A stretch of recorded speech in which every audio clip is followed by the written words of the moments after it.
Hey everyone, this is a really quick video on how to install your battery inside your electronics box and some common mistakes to look out for to ensure that this box remains completely watertight and you don't get any water inside the box.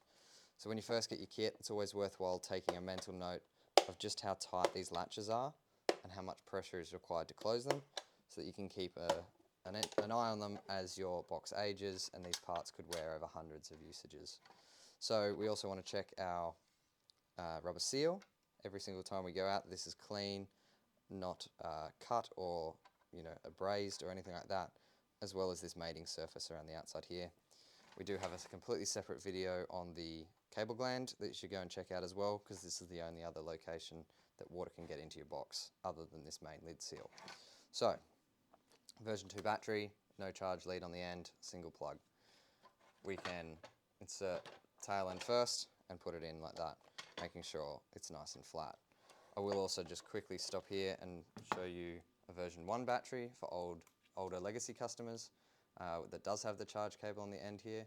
We just need to make sure this is pointing down, not tucked up under the battery like that, but just pointing down.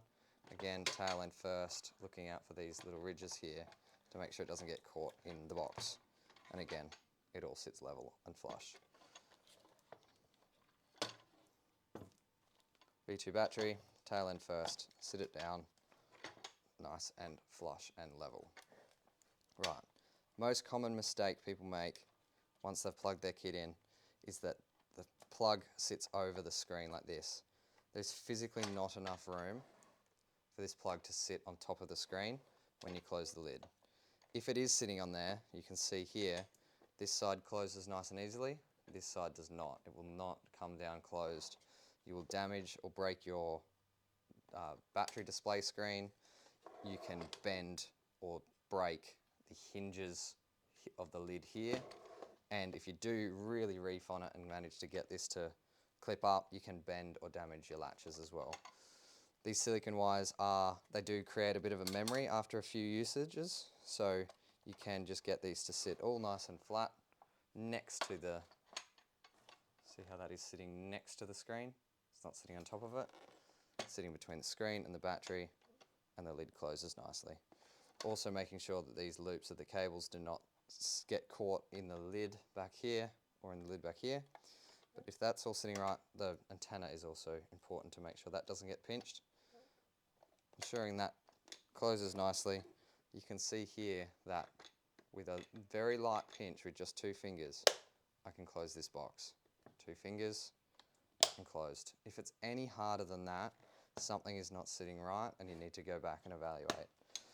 Other minor things to look out for is just little dags of any of the waterproofing or the heat shrink around the battery, the obvious debris and dirt and grit and sand, seaweed, anything like that in the seal can compromise the seal.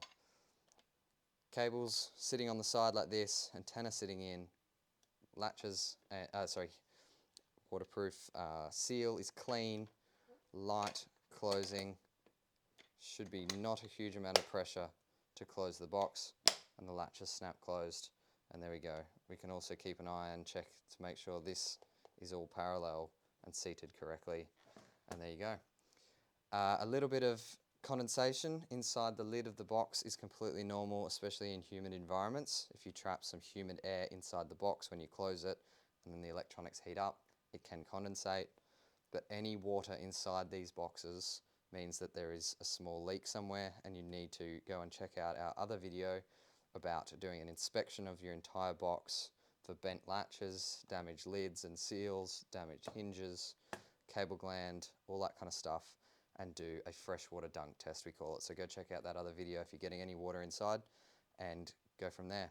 Enjoy, guys.